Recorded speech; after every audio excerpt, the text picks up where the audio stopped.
செந்தில் கட்சியில் எந்த பொறுப்பிலும் இல்லாத ஒருத்தருடைய புத்தகத்தை திருப்பி திருப்பி மேற்கோள் காட்டுறாரு. ஆனால் கட்சியில் அவை முன்னவர் பேசுகிறார், ஆதவர்ஜனா பேசுகிறார், அடுத்தடுத்த அத்தனை அமைச்சர்களும் பேசுகிறார்கள். அவங்களுக்கு கிறிஸ்டல் கிளியராக அந்த ஒப்பீனியன் இருக்குது. அதை முதல்ல ஒத்துக்கணும். அதில் ஒன்றும் தப்பும் இல்லை. அப்படி ஒரு ஆசை இருந்தால் அதையும் விட்டுருவோம், மக்கள் முடிவு பண்ணணும், அது வேற. இப்போ பிரச்சனை ஒன்று தான். இந்த வாதம் வரிசையாக எல்லா அமைச்சர்களும் ஒன்று போல வைக்கிறாங்க. அடுத்த பிரதமர் டெல்லி எங்களுக்கு தான், டெல்லி நமக்கு தான் என்ற வாதத்தை வைக்க தொடங்கியவுடன் மாணிக்கம் தாகூர் டென்ஷன் ஆகுறார். பத்திரிகையாளர்கள் கேள்விக்கு சொல்றாரு, ரசிகர் மனநிலையில் அமைச்சர்கள் பேசுகிறார்கள் சொல்லிட்டு எங்க ஆதரவுல தான் அவங்க எல்லாம் அமைச்சர்களாகவே இருக்கிறார்கள், அது நினைவு இருக்கட்டும்ங்கிறார். அவர் சொல்லி முடிச்சு மிகச்சரியாக ஒரு 4 மணி நேரத்திலிருந்து 6 மணி நேரத்திற்குள் ஒரு பொதுக்கூட்ட மேடையில் ஐயா செங்கோட்டையன் பேசுகிறார், அஇஅதிமுகவிலிருந்து 25 எம்எல்ஏக்கள் எங்களோடு வர தயாருங்கிறார். இது யாருக்கு கன்வே பண்ற மெசேஜ்? காங்கிரஸுக்கு கன்வே பண்ற மெசேஜ். எங்க ஆதரவோட தான் நீங்க ஆட்சியில் இருக்கிறீங்கன்னு மாணிக்கம் தாகூர் சொன்ன சில மணி நேரங்களுக்குள் செங்கோட்டையன் பதில் வருதுங்க. எல்லாம் தனித்தனியாவே பார்க்கணுமா? அவ்வளவு அரசியல் புரிதலற்றவர்களா தமிழ் சமூகம்? அப்படித்தான் எடுத்துக்கிட்டு போகணுமா? யாரை திருப்திப்படுத்துறதுக்கு? எதுக்காக இப்படி வாதம் பண்ணணும்? ஒன்றுத்துக்கு ஒன்று தொடர்பே இல்லைன்னா எந்த திமுக அமைச்சர்கள் சொன்னார்கள் ஸ்டாலின் பிரதமர்னு? எந்த திமுக எம்எல்ஏ பேசினாங்க ஸ்டாலின் பிரதமர்னு? இது அவர்கிட்ட கேட்கப்பட்ட கேள்விக்கு கூட அவர் மறுத்தார், என்னுடைய உயரம் எனக்கு தெரியும்னு. இந்த நிமிஷம் வரைக்கும் காங்கிரஸ் இதுக்கே இவ்வளவு ப்ரொவோக் ஆகணும்? அன்னைக்கு காங்கிரஸ் டென்ஷன் ஆச்சா ஒரு புத்தகம் வந்த போது? ஏன்னா காங்கிரஸுக்கு தெரியும் இது ரொம்ப தெளிவா. அவங்க அதை நோக்கி காய் நகர்த்த ஆரம்பிச்சிட்டாங்க. இதுல கடைசி குச்சுமிட்டாயும் குறியீடு யாருக்குன்னு கேட்டீங்கன்னா ராகுல் காந்திக்கு. அதை தான் அங்கதான் போய் நிக்க போகுது. அது சிலருக்கு இங்க பதட்டத்தை கொடுத்துருக்கலாம். ஏன் பதறணும்? எதுக்கு பதறணும்னு நான் கேட்கிறேன். அப்ப நான் என்ன சொல்றேன், ரொம்ப சிம்பிள். இன்னைக்கு ஜூனியர் விகடனுடைய அட்டைப்படத்தில் போட்டிருக்காங்க, உருவாகிறதா தேசிய வெற்றி கழகம், தமிழக வெற்றி கழகத்தினுடைய தேசிய வெற்றி கழகமா மாறுதான்னு கேட்குறாங்க. அப்போ அதை அழகா சுவாமிநாதன் சொன்னார். இன்னைக்கு நீங்க 350 இடம் நாங்க பிஜேபி, அப்புறம் 2014 என்ன வந்தாங்கன்னு தெரியும், 2019 என்ன வந்தாங்கன்னு தெரியும், 2024 இன்னும் கொஞ்சம் அவங்களுக்கு குறைஞ்சது, தனி பெரும்பான்மை கிடைக்கல, தனி பெருங்கட்சி. அடுத்த தேர்தலில் பாஜகவிற்கு இன்னும் கூட சீட்டு நினைச்சலாம், குறையலாம். ஆட்சியை தனிப்பெரும்பான்மையாக அல்லது தனிப்பெரும் கட்சியாக உருவெடுக்கக்கூடிய சக்தியோ வல்லமையோ காங்கிரசுக்கும் இல்லை. அப்ப விஜய் என்ன நினைக்கிறாரு, நாம ஒரு டிசைடிங் ஃபேக்டரா இருப்போம். நிச்சயமா விஜயாலையும் 350 சீட்டு ஜெயிக்க முடியுமா எனக்கு தெரியல, 300 சீட்டு ஜெயிக்க முடியுமா தெரியல. ஆனா தீர்மானிக்கும் சக்தியாக இருக்க முடியும்னு அவர் நம்புறாரு.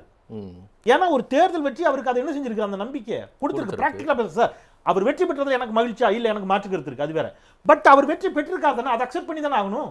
கட்சி ஆரம்பிச்ச 2 வருஷத்துக்குள்ள வென்றிட்டார்ல. அப்ப அவர் என்ன நினைக்கிறாரு, நம்ம வெற்றி பெற்றிருக்கிறோம், நமக்கு மற்ற மாநிலங்களையும் ஃபேன்ஸ் இருக்கிறாங்க, பெரும் ரசிகர்கள் பட்டாளம் இருக்கிறது, நாம் அதை நோக்கி நகர்த்தலாம் நினைக்கிறாரு. ஜீவா சொன்ன மாதிரி அது நகர்த்துற வழிமுறை சரியா தப்பா அறம் சார்ந்து அதை விட்டுருங்க. அதை பேசுனீங்கன்னா அவங்க கிட்ட நம்ம அந்த அரசியல் அது வேற. பட் அவங்க ஒரு அரசியலை கையில் எடுத்து நகர்கின்ற பொழுது இதனுடைய சிக்கல் யாருக்கு? தாய்மாமன் படத்துல சத்யராஜ் சொல்லுவாரு, வேணா அப்போ நான் வேணா நானும் நின்று ஜெயிக்கிறேன், எங்க மாமனுக்கு நின்று ஜெயிக்கட்டுமே அப்படிம்பாரு. அப்போ கவுண்டர் பண்ணி கேட்பாரு, நீ தெரிஞ்சு பேசுறியா தெரியாம பேசுறியான்னு. அந்த மாதிரி வேணா ராகுல் காந்தியும் பிரதமராக இருக்கட்டும், இவரும் பிரதமராக இருக்கட்டும், அப்படி பேச முடியாது.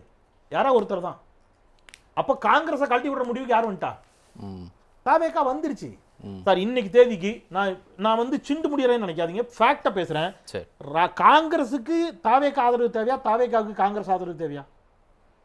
காங்கிரஸுக்கு தான் சார் தாவேகா ஆதரவு தேவை, தாவேகாவுக்கு காங்கிரஸ் ஆதரவு தேவையில்லை. அப்ப அந்த மூடுக்கு என்ன செய்யுது, தாவேகா நகருது. இன்னொன்னு சார் சொன்னாரு, எதை கொண்டு எங்க ஒப்பிட்டாரு பாருங்க. ஒரு மெட்ரோ அமைக்கக்கூடிய பணியில் எல்என்டி நிறுவனம் கான்ட்ராக்ட் எடுப்பதற்கும் அல்லது வேற ஒரு பணியில மிகப்பெரிய நிறுவனம் கான்ட்ராக்ட் எடுப்பதற்கும், சேலத்தில் ஒரு அரசு பள்ளியில் வடமாநிலத்தை சேர்ந்த ஒரு இளைஞர் வேலையில் அமர்த்தப்படுவதும் ஒன்றா? நீங்கள் வந்து நம்ம என்ன உத்தரப்பிரதேசத்தை சேர்ந்த நிறுவனத்துக்கு இங்கே வந்து அரசு பேருந்துகளில் வந்து இது எடுக்க கொடுத்தீங்களா கேட்டால் திமுக ஆட்சியிலேனுங்க. அது திமுக ஆட்சியில் இல்லை, திமுக ஆட்சியில் ஒப்பந்தத்தை அவங்க ஃபைல் பண்ணாங்க. பட் ஒப்பந்தம் கிளியரான டேட்டோட இருக்குது, அது தாவே காட்சியில் கொடுத்தது. அதுவும் இது ஒன்றா? எதை கொண்டு வந்து எங்க ஒப்பிடுறீங்க? ஒரு ஜோசால் அதையும் சொல்றேன் டெண்டர் எந்த அடிப்படையில இறங்கக்கூடியது நான் எங்கேயுமே குறிக்கல சார். இல்ல நீங்க பேசும்போது நீங்க சொன்ன அத்தனையுமே தவறு சார். கரெக்ட் பண்றாங்க. நீங்க டெண்டர் நம்ம பேசுறது டெண்டர் அலோகேஷன், நீங்க ஒரு வார்த்தை பேச விட மாட்டீங்க. எதா இருந்தாலும் நீங்க மட்டும் சொல்றதா சரிங்கற எண்ணத்தை முதல்ல மாத்துங்க. நீங்க பேசும்போது நான் குறிக்கல. நீங்க சொல்றத நான் குறிக்கல. நான் சொன்ன வார்த்தையை தவறா சொல்லாதீங்க. நீங்க நான் சொன்னதுக்கு அப்புறம் உங்க நேரம் நீங்க சொல்லுங்க. உங்களுடைய கருத்து முழுக்க முழுக்க உங்களுக்கு உரிமை இருக்கு. நான் கேட்டது ஒரு கேள்வி, சேலத்துல அரசு பள்ளியில ஒரு ஆசிரியர் வடமாநிலத்தை சேர்ந்தவர் நியமிக்கப்பட்டிருக்கிறார். ஜோஸ் ஆலுகாஸை பத்தி பேசல. நீங்க என்ன பேசவே விடலையே. என்ன பேசவே விடலையே சார். நான் டெண்டரை பத்தி மட்டும் தான் பேசிட்டேன். என்ன பேசவே விடலையே. சரி, என்ன பேசவே விடல. சொல்லுங்க. அந்த ஜோஸ் ஆலுகாஸ் வார்த்தை குறிப்பிடுகின்ற பொழுதே கையோட நான் ஒன்னு சேர்த்து குறிப்பிட்டேன். என்ன சார் குறிப்பிட்டேன்? என்ன குறிப்பிட்டேன்? இங்க இருக்கக்கூடிய நகை செய்யும் ஊழியர்கள், நகை செய்யும் சமூகத்தினர் அந்த கான்ட்ராக்டை எங்களுக்கு தரலாமேன்னு கேட்டிருக்கிறாங்க அப்படின்னு ஒரு வார்த்தை சொன்னேனா? அப்ப நான் என்ன கேட்டேன், தமிழ்நாட்டில் இருக்கக்கூடிய இதெல்லாம் தமிழ்நாட்டில் செய்ய முடியுமா? செய்ய முடியும். ஒரு பெரிய மெட்ரோவுக்கு வந்து கீழே போர் போட்டு போறதுக்கு தமிழ்நாட்டில் நிறுவனம் கிடையாது. அது எல்என்டியோ அல்லது பெரிய நிறுவனமாக தான் வந்தாகணும். இங்கே செய்யக்கூடிய நிறுவனங்கள் ஒன்று இங்கே இருக்குது, அது செஞ்சிருக்குது. நீங்க எதையும் கொண்டு வந்து ஒப்பிடுறீங்க. அதனால இது வந்து ஏற்பே இல்லாத வாதம். ஒரு நிமிஷம் சுருக்கமா ஒரே வார்த்தை. தமிழ்நாட்டிலிருந்து டெல்லிக்கான சிறப்பு பிரதிநிதியாக நியமிப்பதற்கு தமிழ்நாட்டில் அறிவார்ந்த ஒருத்தர் இல்லையா? கர்நாடகாவை சேர்ந்தவர் தான் வேணுமா? இது எல்லாத்தையும் சேர்த்து தான் நான் கேட்டேன். நான் 4 சொன்னேன். தமிழ்நாட்டிற்கான கர்நாடக டெல்லி சிறப்பு பிரதிநிதி கர்நாடகாவில் இருந்து நியமிக்கப்பட்டிருக்கிறார். சேலத்தில் அரசு பள்ளியில் வடமாநிலத்தைச் சேர்ந்தவர் நியமிக்கப்பட்டிருக்கிறார். அரசு போக்குவரத்து கழகங்களில் ஆட்களை எடுப்பதற்கு உத்தரப்பிரதேச நிறுவனத்திற்கு டெண்டர் கொடுக்கப்பட்டிருக்கிறது. கேரளாவை சேர்ந்த நிறுவனம் கொடுக்கப்பட்டிருக்கிறது. நான் சொன்னேன். ஒன்னை எடுத்துக்கிட்டு கேட்கிறாரு. அந்த ஒண்ணுக்கும் நான் என்ன சொன்னேன், இங்க இருக்கக்கூடிய நகை செய்யும் தொழிலாளர்கள் அந்த கோரிக்கை வைத்திருக்கிறார்கள், ஒருவேளை அப்படி ஒரு பார்வை இருக்கலாமோன்னு சொன்னேன். நன்றி.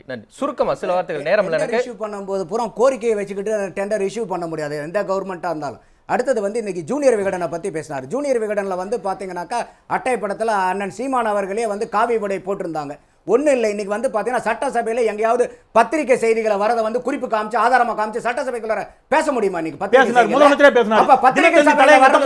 பத்திரிகைகளை வரதெல்லாம் சட்டசபையில எடுத்துக்க முடியும். அட்டப்படையில வந்து ஒரு பத்திரிகை சொல்லிச்சுன்னா அது உண்மையா? உண்மையா? சட்டசபைக்குள்ள ஏன் ஒத்துக்க மாட்டேங்கிறீங்க? தினத்தந்தி தலையங்கத்தை முதலமைச்சர் பேசினார் சார். அவர் பேசிட்டு இருக்காங்க. நீங்க இன்னைக்கு பேசும்போது என்ன சொல்றாங்க? தலைவர் யாருங்க? சபாநாயகர். அவர் எங்கேயாவது பத்திரிகை ஆதாரத்தை நான் ஏத்துக்கிறேன்னு சொல்றாரு. பத்திரிகை ஆதாரத்தை பேசாதீங்கன்றாரு. அப்ப உங்களுக்கு இப்போதைக்கு ஜூனியர் வந்துச்சா? சரி, ரைட். நன்றி. சரி, நன்றி. உங்களுக்கு சாதகமான கருத்தை மட்டும் எடுத்துக்கிட்டு எனக்கு சாதகமான கருத்தா? சரி, ஒரு நிமிஷம். சரி. இல்ல இவருக்கு விஜய் சாதகமான கருத்துக்கிறது இவருக்கு பிடிக்கல சார். இல்ல சிண்டு முடியற வேலைய பார்த்தா சாதகமான இல்ல அவர் தேசிய வெற்றி கழகம்னு வருது. ரைட். நன்றி. காமேஷ், அந்த இடத்துல தான் அவருடைய அஜெண்டா நான் சொல்றேன். சரி, இருங்க. அவருக்கு விஜய் பதவியில இல்ல. அவர் இந்த இடத்துல அவரு சொல்றது எப்படி காங்கிரஸ் ஓகே. முடிக்க முடியாது. நன்றி. நன்றி. ஜூனியர் விகடன துணைக்கு கூப்பிடுறாரு. நான் சொல்றேன் உங்களுக்கு துணைக்கு வரும்போது எடுத்துக்கிறீங்க. மத்த கருத்துக்களை நீங்க எங்க பண்ணீங்க? நன்றி. காமேஷ், மோடி பிரதமர் ஆகணும்னு அவருக்கு ஆசை. தமிழ்நாட்டுல யாராவது ஆசை? சரி, இல்ல ஐயா ஸ்டாலின் பிரதமரானா கூட சந்தோஷம் இல்ல. சரி, நன்றி. ஸ்டாலின் வரதுக்கு நான் நீங்க சொல்லலையா? இல்ல விஜய் பிரதமர் ஆகணும்னு அவர் ஏத்துக்க மாட்டேங்கிறாங்க. சரி. அவர் ஏன் ஏத்துக்க மாட்டேங்கிறாங்க? விஜய் மக்கள் ஏத்துக்க கூடியவர்தா. நாளைக்கு செந்திலே கூட பிரதமர் ஆவர்த்து சார். விஜய் பிரதமர் செந்தில் வந்தாலே பிரதமர் ஆவர்த்து. விஜய் பிரதமர் சொல்லுங்க சார். நான் சொல்றனால எது நடக்கா? செந்தில் நீங்க சொல்றனால நீங்க சொல்றீங்க சார். பெரும்பான்மையான மக்கள் நம்பறாங்க. நன்றி. ஏன் வைத்திருக்காங்க? ஸ்டாலின் முதலமைச்சரா கூட உங்களுக்கு ஏன் வைத்திருக்காங்க? அவர் விரும்பல சார். இது என்ன சார் வம்பா இருக்குது? உங்களுக்கு ஏன் வைத்திருக்காங்க? அவர் விரும்பல என்ன? நீங்க விரும்புங்க சார். அவர் விரும்பல நான் ஏன் விரும்பணும்? அப்ப இன்னைக்கு விஜய் சொல்றாரா நான் பிரதம மந்திரி விஜய் மறுக்கறியா? அருமையான கேள்வி. ஸ்டாலின் மறுத்துட்டாரு. விஜய் மறுத்துட்டாரா? ஸ்டாலின் மறுத்துட்டாரு. விஜய் மறுத்துட்டாரா? தெளிவா பேசுங்க. தெளிவா இருக்கீங்களா? தெளிவா பேசுங்க. விஜய் கேட்டாரா? விஜய் பத்திரிகையாளர்கள் கேட்டாங்க. ஏன் கேட்கல? விஜய் கிட்ட பத்திரிகையாளர் கேட்டீங்களா? எப்ப விஜய் சொன்னாரா? ஆமா நான் பிரதம மந்திரி ஆவணும்னு சொன்னாரா? அவர் பத்திரிகையாளரை சந்திக்க மாட்டார் சார். சார் அப்புறம் தெரியுதுல. அப்புறம் நீங்க அவர் என்னமா நானே ஆசைப்படுறேன்னு சொல்ற மாதிரி விஜய் பத்திரிகையாளரை சந்திப்பதற்கு அஞ்சுகிறார் அப்படி சொல்லிட்டீங்க. நீங்க அப்படிதான் சொன்னீங்க. விஜய் கோழைங்க. பத்திரிகையாளர் சந்திக்க அஞ்சுகிறாருங்கறீங்க.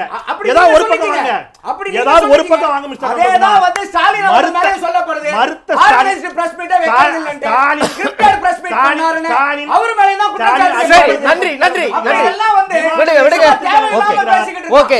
மக்களுக்கு செந்தில் ஓகே. அவருக்கு பிடிக்கல. நன்றி. விஜய் காமேஷ் பிரதமர் அவருக்கு பிடிக்கல. வேலைய நம்ம பாத்துக்கலாம். விஜய் பிரதமர் அவருக்கு உங்களுக்கு பிடிக்கல. ஒரு தமிழ் பிரதமர் பேசுங்க. உங்களுக்கு வைத்திருச்சல. நன்றி. காமேஷ் நீங்க பேசுங்க. விஜய் பிரதமர் எனக்கு ஹேப்பி. உங்களுக்கு வைத்திருச்சு. தேசிய சரியான போட்டி